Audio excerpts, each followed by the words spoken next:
We are doomed, Professor Gordon. The planet is rushing madly toward the Earth, and no human power can stop it.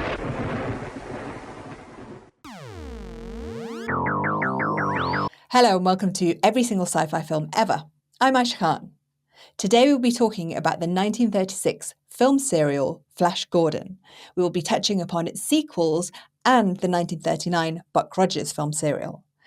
These characters have endured for decades, from the early 1930s, late 1920s comic strips up until now, when a Buck Rogers TV serial is in development and a Flash Gordon film, which was going to be an animation but has recently been announced that it will be a live-action film, is being developed with Taika Waititi at the helm. So, let me introduce my wonderful guests who you will be familiar with if you are a regular listener to the show.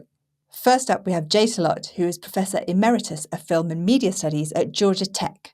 He has written and edited numerous books on science fiction.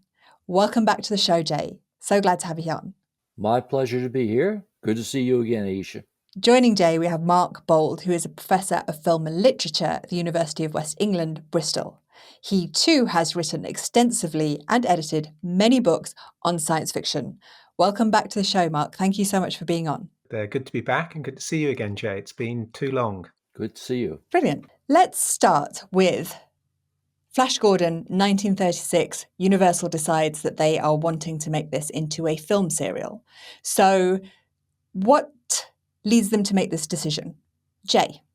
There are two questions here. One is why Flash Gordon. The other is why a serial in general. And as Universal has been in the serial business for a long time. This is a heady time for science and technology, even given the depths of the Depression. Why serials at this time?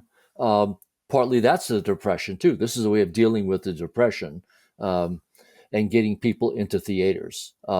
Why Flash Gordon? Well, science and science fiction they're in the middle of an uptake, and we're going to see quite a lot of science fiction serials. I think the one of the bigger questions to think about is why Universal went so big on this serial. This was the most expensive serial made. This was initially rumored at over $200,000 budget, which means it was already being done at the level of an A feature at a big studio. That typically $250,000 was the sort of landmark or threshold for an A feature in the major American studios throughout the 1930s. Before they're finished, the budget on this, and I'll just call it a film. I don't like to necessarily disparage things by just labeling them as serials and differentiating therefrom. Therefore, the typical serial was costing about $100,000 or less. Some of the studios got by with much less. But the budget kept rising on this one to, and I've seen different estimates, $350,000 to $360,000. Wow. And so the other film serials that you're talking about around this time, did they have similar plots? Well, most had the same plot. I'm not sure that we can say that there's that enormous differentiation in plots. Serials tended to move. They tended to be fast. They tended to not overdo the sets. And of course, that is one of the ways in which this serial differentiates itself. It has, again, lavish sets, lavish model work, lavish special effects. But the actual plotting as the absolutely heinous evil force that has to be countered by usually one individual, and that one individual has to do it repeatedly, and he does it typically not necessarily through things like ray guns and rockets, but rather through fistfights. The fistfight is the staple of the serial, and every serial episode is going to. I've just done a disservice to Pearl White and her serials of the 19 teens, because obviously Pearl White didn't get into fistfights.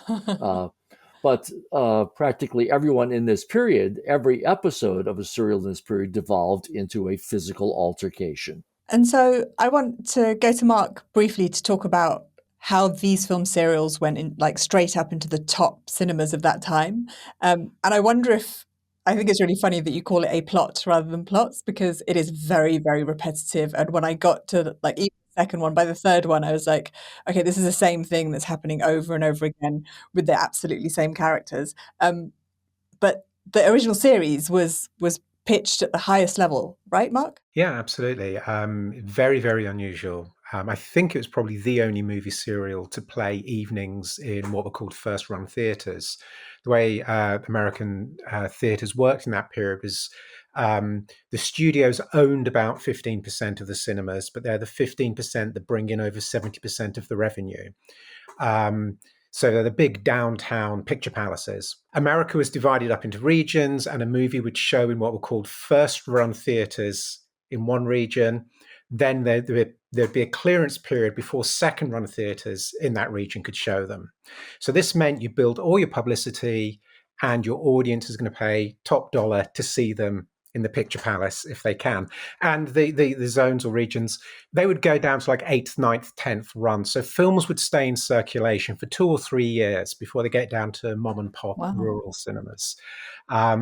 So you're spending this much money on a movie, you want it where it's going to attract the biggest box office.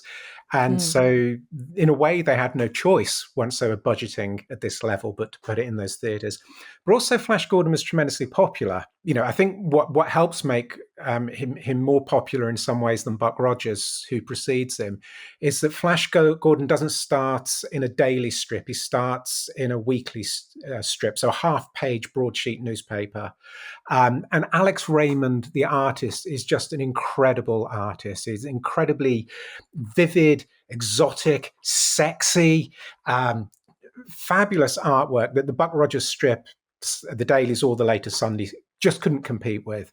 So although the idea of Buck Rogers was circulating, the word ray gun comes from Buck Rogers, the Buck Rogers toys, there's been a Buck Rogers radio series. There had also been a 10-minute Buck Rogers movie at the 1933 World's Fair.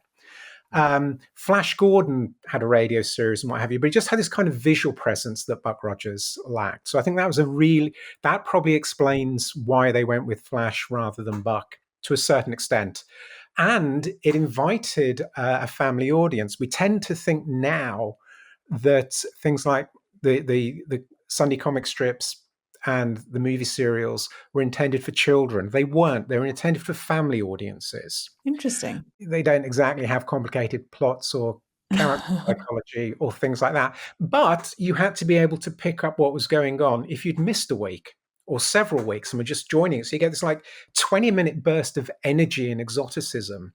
And with Flash Gordon in particular, amazing visual effects and things like that. And Mark was right on target there with the audience. Buck Rogers had been marketed throughout the U.S. Buck Rogers was marketed expressly to children in terms of toys. The Buck Rogers rocket blaster was supposedly the first modern toy, futuristic toy, offered for children on the American market. And Buck Rogers became, by the mid-1930s, the second most marketed merchandise for children, second to Mickey Mouse. And if you have that sort of relationship, we're trying to beat Mickey Mouse, we're trying to compete with Mickey Mouse, that is a commentary on the audience you were looking for and the audience you're associated with. And as a result, if you want to go in that other direction to more precisely target the whole family and bring more people into the theater, of course, you are going to go with Flash Gordon rather than Buck Rogers. Jay, you'd also said that the way this would have played weekly is that it would have been parts of a full bill. So it wouldn't just be you go watch 20 minutes of Flash Gordon and come home. The full bill, yes. And this goes back to the origins of the movie going experience, particularly in the U.S., where you offered people a feature film, you offered people a newsreel, you offered people a travelogue like the Fitzpatrick Travel Talks, for which MGM was so famous. You would offer them a cartoon. And by the way, we probably just need to make a nod to the fact that there are a great number of space opera cartoons being made at precisely this moment. 1934, 35, 36, 37. In fact, in 1937, even before we have Buck Rogers, we have MGM releasing a cartoon called Little Buck Cheeser, in which you have a cartoon Buck Rogers. I wonder if that's something, when I used to go to the cinema as a child, there always used to be a cartoon on before you watched the feature. Is that just was that a remnant of that tradition? I think that's the sort of the last holdover from that old tradition, along with the previews of coming attractions. Oh yeah, I love those. Every major studio that had a big theater wanted to have the full bill to give the audience, particularly the audience that had been brought up with a vaudeville experience, to give them that same sense that you're getting a great variety of different things that all make up the full entertainment experience. Like getting your money's worth during the Great Depression too. Yeah. Interesting. Thank you for that. What I want to go on to next is the concept of the space opera. Now, this is something that we are all familiar with. We've almost all of us watched Star Wars. I want to pick upon something Mark did, which was slightly break my heart when I had a conversation with him about this. And he said, Star Trek is a space opera. And I'm just about coming to terms with that, Mark. Do you want to talk a bit more about what the definition of a space opera is? Yeah, space operas date back a little longer than this, but they date back probably to Weird Tales magazine in the 1920s and the work of Edmund Hamilton. We can point to earlier precursors than that. So there's Garrett Service's Edison's Conquest of Mars, which is a sequel to War of the Worlds, when Edison takes a fleet of spaceships to Mars and commits genocide. Edmund Hamilton's a fascinating writer because he's writing in Weird Tales. There's also his galaxy where people fly around having adventures and fighting aliens and what have you, has this real weird and uncanny current running through it. It isn't such a major part of the space opera main tradition as it develops with authors like E. Doc Smith. But the space opera, which forms in the sort of late 20s, 30s, is basically big space adventures. Lots of space battles, lots of running around and shooting each other ray guns and blowing things up. Flash and to an extent Buck Rogers fit into that mold as well. And it becomes a kind of very base level adventure story science fiction. The idea of the space opera comes from the derogatory term horse opera to describe rubbish westerns, and soap opera is lurking in the background there, the kind of daytime dramas sponsored by soap companies. And space opera remains there as one of the large, frequently recurring but denigrated forms of science fiction. Really probably until, I don't know, the 1950s, we start getting uptick. Writers like Alfred Bester, Harry Harrison to an extent. And then you get a real upsurge in the kind of maturing of space opera that happens. We could probably put Star Trek in there at the start of that, though the original series isn't particularly mature. Ursula Le Guin's Hainish universe is basically a space opera universe, but it has this kind of classic literary utopias like The Dispossessed and Left Hand of Darkness are in that.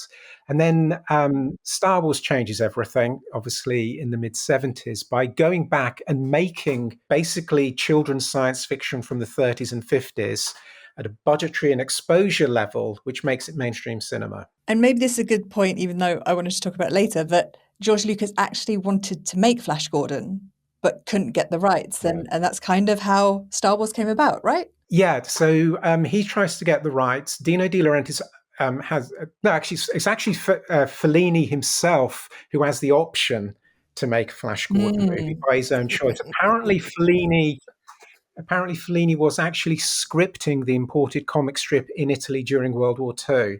I've never managed to get that confirmed by a Fellini expert because it's not the kind of thing they'd admit to. Tries to That get the rights. script would be worth a lot of Yeah. money, I think. So Lucas also tries to get the rights to Edgar Rice Burroughs' John Carter of Mars and can't get them either. But it's from the John Carter books that the word Jedi is derived. It's a kind of Martian rank, a Jed and Jedak and so on. I did not know that. So everyone recently is banging on about how he ripped off Dune. Really, he was ripping off Edgar Rice Burroughs from the 19-teens onwards. And so George Lucas concocts his own story out of these very, very familiar elements. Some of them science fictional, some of them not. So he has pirate movies in there and World War II bomber mission movies in there and all sorts going on.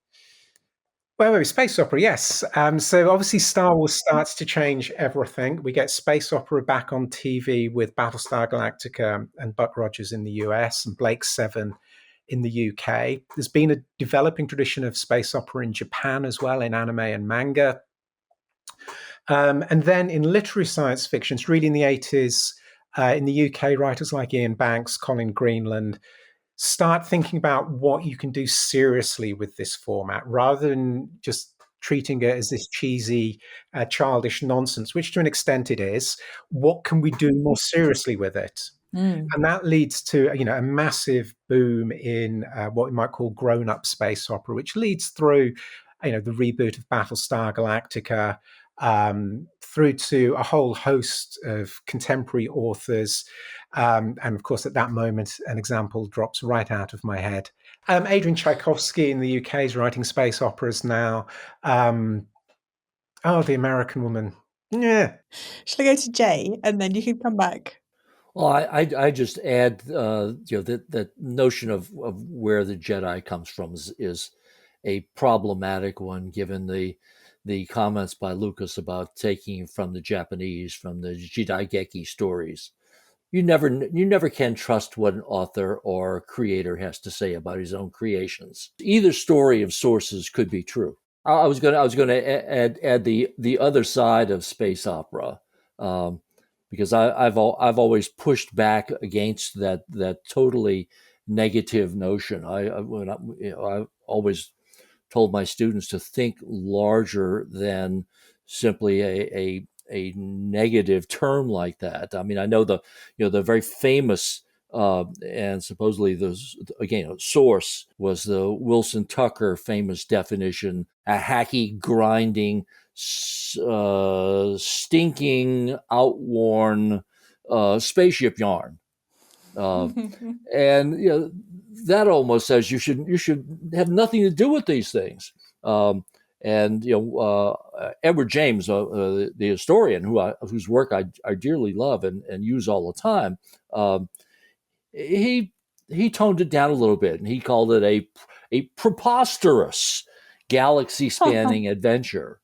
Wasn't saying it in a good way by the sounds of things. Exactly. But I've always tried to just emphasize the action itself, and that is that it's heroic adventuring, usually in outer space, on an epic scale. You can't go swooshing through galaxies, or as Ming the Merciless keeps claiming, through the universe, which he is now proclaiming himself emperor of, without there's a sense of some kind of epic action going on.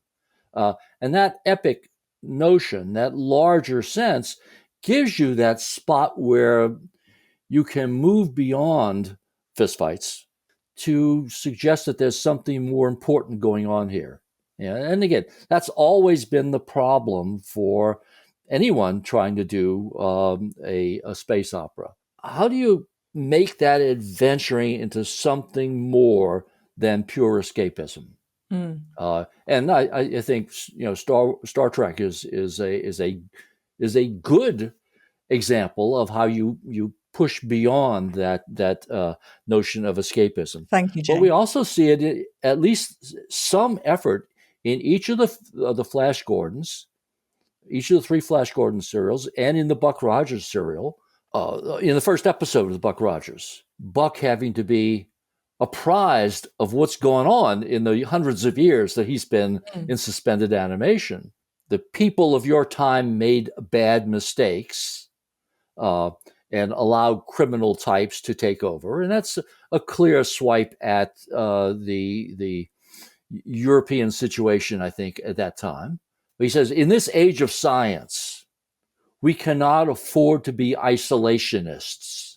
Interesting. And that has a very strong political ring for America in 1938, 1939, when people have been watching this. Yeah, just as World War II is happening, and those exactly. are the kind of but also the debate, the debate about isolationism is rife in the U.S. In fact, when Frank Capra makes his first "Why We Fight" documentary, pseudo documentary, he begins with a montage of people talking about isolation and how we shouldn't have anything to do with the rest of the world. So this is a major topic of conversation, and it's brought up in the very first episode of the Buck Rogers serial. And much later in the 90s, Babylon 5, the TV show, becomes very consciously, thanks to the presence of the actress Mira Furlan, a meditation on the war in the former Yugoslavia as it's breaking apart. And before I embarrass myself any further, Anne Leckie was, of course, the author whose name flew completely out of my head. Okay, brilliant. Thank you for that. I'm glad it came back to you. Let's focus in on the characters of Flash Gordon and talk a little bit about those. So can we start off with the Earthlings, who are Flash, Zarkov, and Dale? Let me just say, Dale in the 1930s serials is abysmally useless. But if you need someone to scream and faint. Yeah, screaming, fainting, and being scared.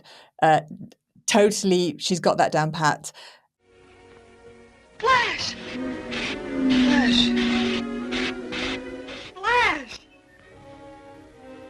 Flash! I love the beginning when Zarkov, the scientist, comes along and kind of, kidnaps them, but they're not too bothered about it. They're like, yeah, world's ending. There's a random woman there called Dale. She's like, yeah, sure, I'll just get on this random spaceship with these random men and fly off to somewhere. That's a great start.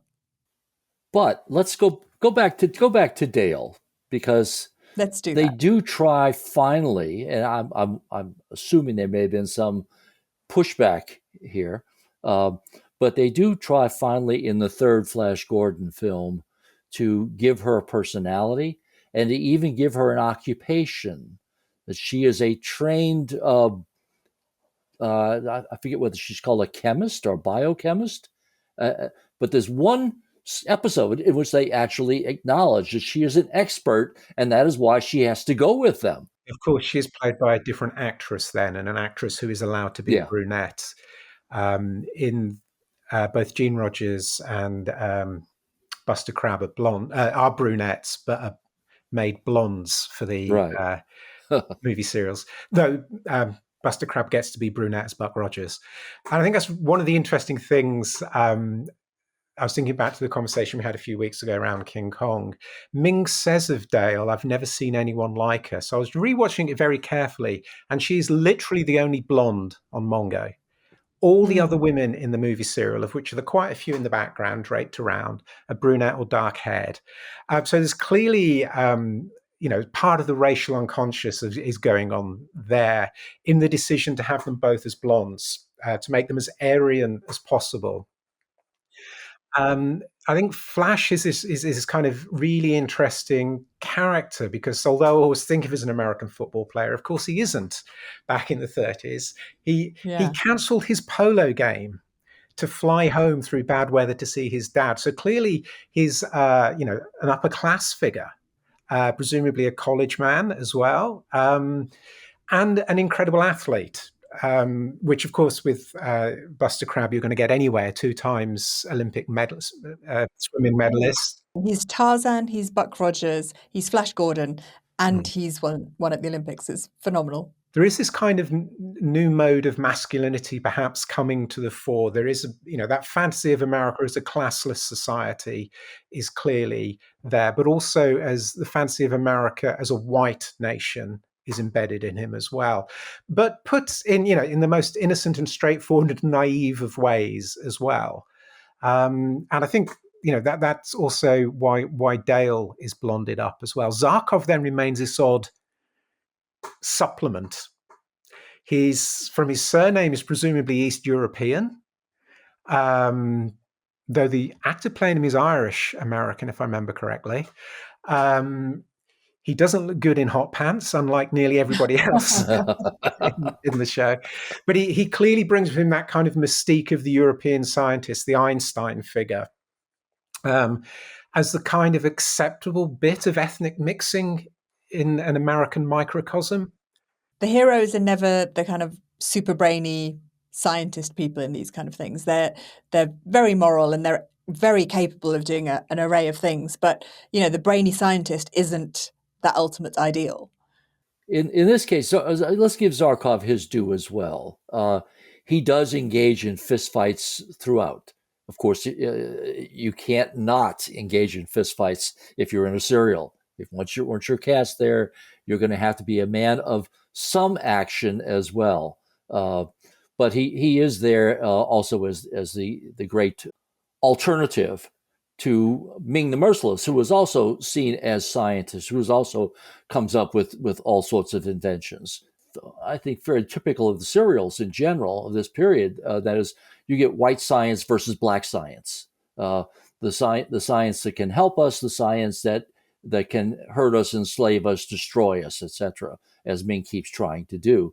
In a time when people are not necessarily sold on the wonders of science, they certainly are not seeing it solving the issues of the Depression.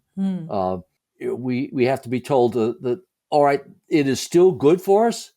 However, we also need the common man. Even if Flash doesn't look that common, but the individual can still drive his own fate and make his own future through his hardiness.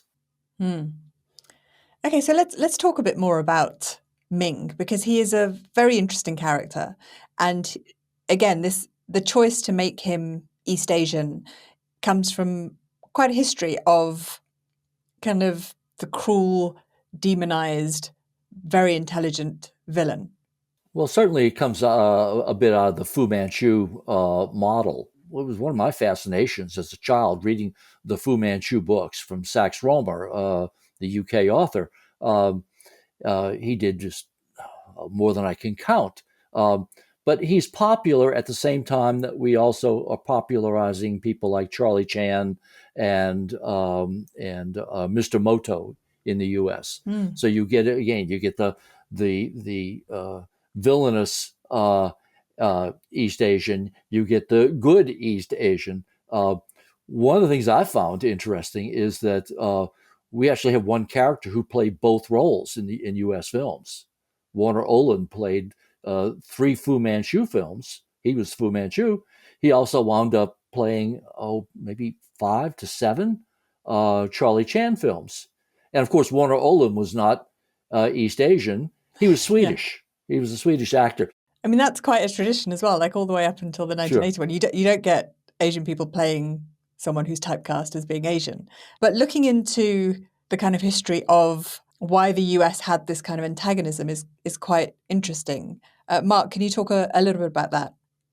Yeah, I mean, there's this wave of yellow peril fiction and ideas that you get in Europe and Australia as well as in the US.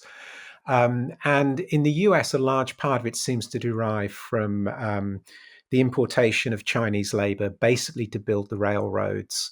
You get all these kinds of horrific racial stereotypes about how the Chinese laborer can just work and work and work on very little nutrition, doesn't need food, doesn't need to be paid, basically slave labor building the railroads.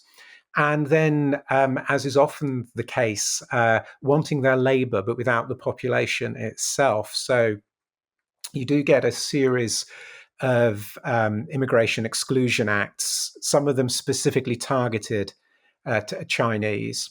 And of course, by the time we're getting to the origins of the comic strip and the movie serials, it's a quarter of a century or more since Japan shocked everybody by defeating Russia. They in the 1905 war, they defeat an industrialized European power. And no one knew what to make of that. No one could understand how it had happened. So suddenly you have the kind of imagined threat of the hordes of Chinese and then the fiendishly scientifically modern Japanese going on. And that terror around the Japanese obviously runs through the Second World War and into the American occupation of Japan after the Second World War, where Japanese films weren't allowed to have historical subject matter for about a period of about 8 years, because that might be seen to be celebrating traditions that led to fascist Japan, imperial Japan. So there's all those kinds of anxieties mixing together around East Asian characters. I think for me, I found it quite surprising because when I started looking at the history, I thought, well, World War II hasn't really started yet, and Pearl Harbor hasn't happened. But then you go back, and as you said, I found all these immigration acts and the gentleman's agreement between the US and Japan to just try and limit that immigration. So it's a really interesting history that I've learned. Yeah, and World War II only starts that late if you don't include the invasion of Manchuria as part of World War II. So, it depends on how you count World War II. I know we're used to thinking of it starting in 1939, but there are various accounts where we can push it back. Let me just add one small footnote here, and that is that the U.S., certainly prior to World War II, was relying upon the rest of the world to take its films, and they marketed pretty heavily to China. However, China banned Flash Gordon. It was one of only 10 films out of over 300, I think figures like 323, that the U.S. offered and tried to get export rights for in 1937. And Flash Gordon was one of the 10 films that the Chinese government denied entry to because of its content, and I presume racial content. Very interesting. Thank you. Okay, let's talk about the kind of amalgamation of other figures. I do want to talk about Princess Aura because she has so much more agency than Dale has, even though she's quite crazy in the serials. But it's just really nice to see a woman who's not just standing around screaming and fainting half the time. And then it feels like when you're watching the serials, it just feels like an array of leaders and none of them particularly stand out. Is there a reason for that?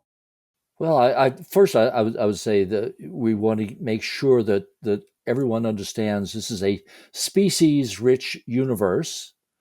So you have people with wings, and you have sharkmen and clay people and things like that. So a very rich, diverse universe. However, we want to make sure that we have the appropriate white Homo sapien male running the show, saving them all and running the show. I mean, that is for your audience. That's the audience you're selling to. This had been one of the great appeals of the John Carter books, Edgar Rice Burroughs Martian books, that you were constantly learning about new species, new types of people, having to deal with a world that's populated in ways, in fact, the universe is populated in ways that you hadn't dreamt of. They all also serve very strongly as contrasts with Flash's physicality. Having a species who can swim when you've got Larry Buster Crab is, the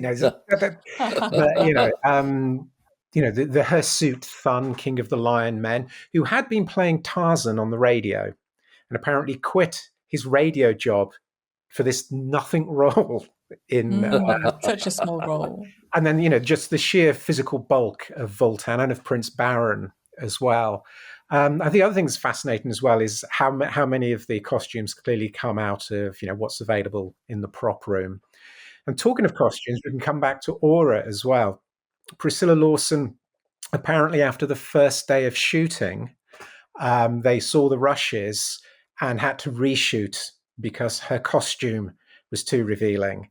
You're getting reshoots on a movie serial. How you're lucky if you get 2 takes. Yeah. And actually, the costumes, the production code were concerned about the costumes, and they became a little more conservative in the sequel movies, in the sequel serials. Yeah, I found the clothing less interesting than the gestures and the way in which you find Ming putting his hands on the girl. I found a little creepy, and I can't help but wonder if that was really one of the main reasons for suggesting reshoots. But they didn't obviously change that any at all. But there is that sense of forbidden flesh on flesh that you sort of expect to see in films from 1934 and before, but you don't expect to see in a film like this. Dale as well. There is something about her performance which is really striking, although she has nothing to do apart from scream and faint. I think particularly at the end of the episode when Voltan releases the stripy bear on her and she's pressed back against the wall. And there's something really heightened and sexualized about her gasping in that sequence, as if the film can't admit that it's thinking about rape at this moment. There's one of the things that runs through all the comic books as well, as whenever Flash meets a new princess, she says she wants to marry him. And it's very clear that she doesn't mean marry. But of course, because of the audience, the readership and so on, she has to say marry. And so there is this sexual current running through this, perhaps probably not as strong as the comic strips, but it is nonetheless there. And some of it is quite distressing and disturbing as well at times. Yeah, I read the bear as that as well when I saw it. I was like, well, I assume that's the subtext of what's been going on here. But yeah, interesting. If we can go on to the fantastic 1980 film, which I think I will go to Mark first, because he sent me an article where he kind of gushes, is that the right word, Mark? Absolutely. About this film. And I need you to talk to me about that, because I'm slightly younger than you, but it made a huge impression on me. And I watched it last weekend because I had to do research, which is just an excuse to watch Flash Gordon again. So please tell us about your experience of the 1980 Flash Gordon. Well, like you, I undertook research on it over the weekend with a bottle of Prosecco, just to refresh myself. It was. I grew up in a small town in a village in Devon that didn't have a cinema, so we very rarely got to the cinema. I'd been to the cinema maybe 4 or 5 times in my life before this film came out, but we just moved to Plymouth in 1980. So this was literally the first film I saw in a cinema without my family. I'd have been 12. It was the most revelatory and astounding experience of my life. It was overwhelming in all kinds of ways. The kind of sheer sexiness of it all, the sensuality of it all, the bold display of it all, the sense that unlike Star Wars, which I always troubled me, that Star Wars was so straight-faced, that it took itself so seriously. It pretended to be as naive as that. What Mike Hodges does with the 80s version is he finds, a lot of people criticize at the time, but I think finds a perfect balance between offering 12-year-old me a straightforward adventure film, which I can love as an adventure film, and a real sense of this being a pastiche or a parody, camply self-aware. It has this incredible visual style. The production designer and costume designer, Donato Danilo, who's Fellini's production designer, also worked with Pasolini and Zeffirelli as well, The production design, the costume design is remarkable. It remains remarkable. I was sat there with my Prosecco on Friday night thinking, how did they get away with these costumes in 1980 at that certificate? I think when you talk about it being a pastiche, I remember watching it when it came on TV, so I would have been still quite young. But I think as soon as that American football scene happens, which is quite near the start, you know the tongue is firmly in the cheek, and we know we're going in for a good time. Absolutely. And, I got to know Mike late in his life, and he just, from the moment he got it, after the initial meeting, he knew he had to basically turn it into a British stage pantomime. So the bit at the end where they all come on and take their bow, that was his. That wasn't in the script. That was something he insisted on. It was the music of the film, much as objectionable as Queen became politically after playing Sun City, their soundtrack for this film is astonishing. They did something no one else could. Apparently, when they were shooting the film, Mike was playing a Pink Floyd track for mood music on the sound stage, and Dino walks in with Queen and says they're doing the music. Which is, turn off the Pink Floyd. And because obviously with Freddie Mercury, but lots of other things in the film, Richard O'Brien, so has this incredible queer current running through it as well. So as heteronormative as this film is, it is also one of the queerest films you'll ever see as well. Partly because it takes heteronormativity and cranks it up to about 11 or 12, by which point it just becomes hilarious. Absolutely. And I've never lost that passion for the film. For a long time in this country, people look down on it. It's obviously in the last decade or two become back as this massive thing that people go to open air screenings of. Brian Blessed has become a national icon because of 2 words. With all his men, he couldn't even kill Flash. Gordon's alive? It was the first VHS I ever owned. I owned that. Grew up in a house without a VCR or a colour TV, but I owned a VHS of it. Adorable. The novelisation by Arthur Byron Covert is spectacular. It's clearly not written for children. It has some lovely bits in it. So Zarkov used to cross-dress. Dale used to be involved in orgies. The bit where she accepts Flash's proposal, the line something like, save it for her kids. And she has this thought, oh, shall I tell him I had my tubes tied? So, everything about this was fabulous. So in this, Dale gets personality, which is wonderful. Mm-hmm. And then Princess Aura has so much agency. Despite all of that, there is such a lovely, and I think this helps when you're a kid and you're watching it, there's such a lovely wholesomeness to Flash. That, okay, when you're older, you can kind of see that as being tongue-in-cheek, but as a child, it grounds it in a way, and I like that. I don't like it. Okay, Jay does not like it. Jay, spit it all out. This is not one of those films that would have ever endeared me to science fiction. This is one of those films where I thought they... I take it back. I love the Queen soundtrack. There's nothing else about it that I like. I think the tone is not well calculated. It is certainly at times, and that football scene it is just painful to watch because it is so belabored. But it certainly seems like it is meant to be tongue-in-cheek at that point. But from there we go into let's take this a bit more seriously, and we keep shifting back and forth. But the larger problem is, as I say, everything about it is belabored, and it gives you that sense that they were trying too hard. Brian Blessed is forced to do his full mouth laugh over and over and over again. There's a lightning field across the entrance. When this baby hits it, boom! All the fuel and everything, it'll blow that field dead. He and Max von Sydow must have been desperate to take this film.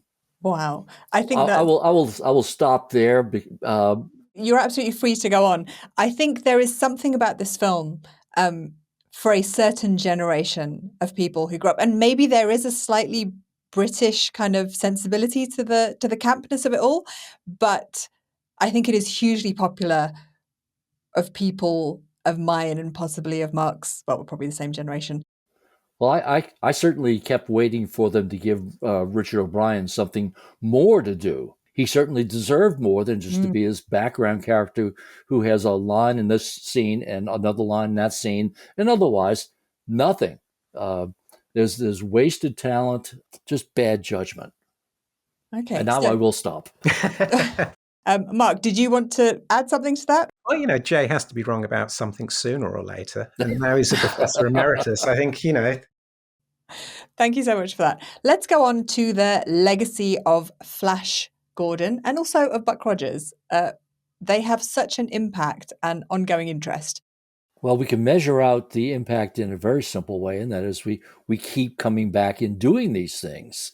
Even in its own time, Universal keeps going back to Flash Gordon, and they even do the thing that not too many people had done before, and that is to take a serial and cut it and turn it into a feature film that is rushed into theaters as a feature film because of Orson Welles and because of the War of the Worlds broadcast. So they renamed this, they recut it, call it Mars Attack. Of course, there's no Mars in the first Flash Gordon, but it's called Mars Attacks the World. And the advertisements even say, ripped from the headlines of today.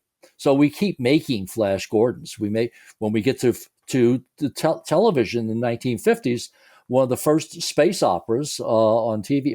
In fact, this is where I first saw Flash Gordon. I saw the serial on television in the early 1950s. But one of the earliest made-for-TV space operas is Flash Gordon. We mentioned the comparison to the horse opera a bit earlier. And then we had to have a new frontier, the new frontier becoming space. I think it's interesting that we're coming back to Flash Gordon now at the same time that we have Kevin Costner working on his two-part Western magnum opus, which is called Horizon. Again, what is out there? This is longing to keep looking, see what we can find out there, to find a place for ourselves, maybe because we don't feel at home as much as we should, or we think we should. Interesting. Mark? I wonder what kind of future these characters can actually have. There's been talk for years of doing a gritty version of Buck Rogers. that really, why gritty? How's that going to help? And obviously, it's intellectual property. It'll stay in circulation. People find new ways to use it. So there's the old 90s Flash Gordon cartoon where he's a kid on a skateboard and, find ways to keep working them.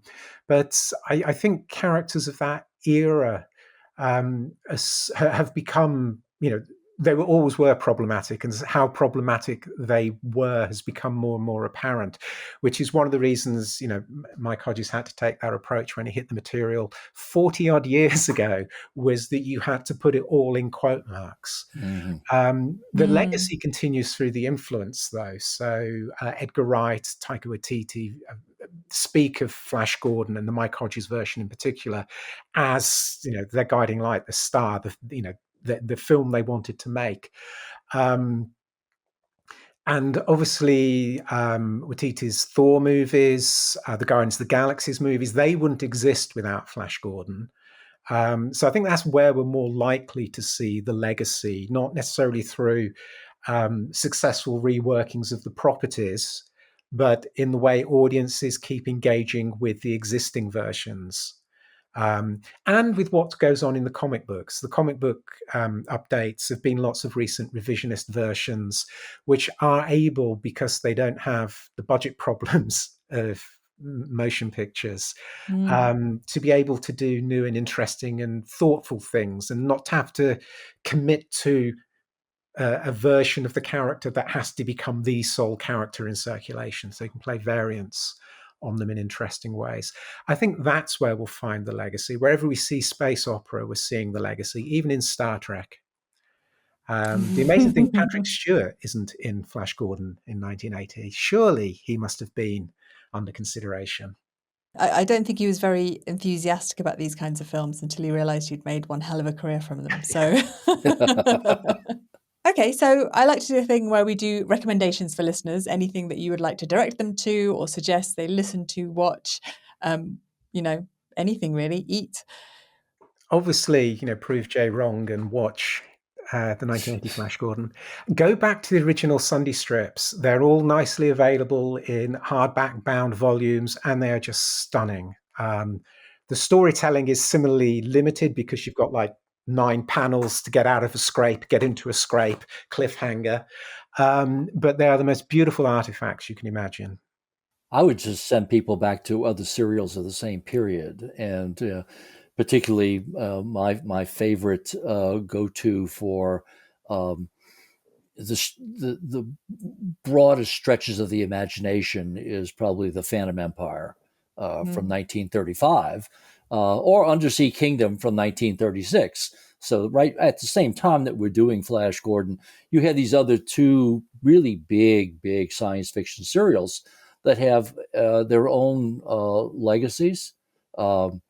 For example, the robot costumes that are used in I shouldn't say costumes, the robots that appear in those films show up in film after film after film, well into the mid 1950s.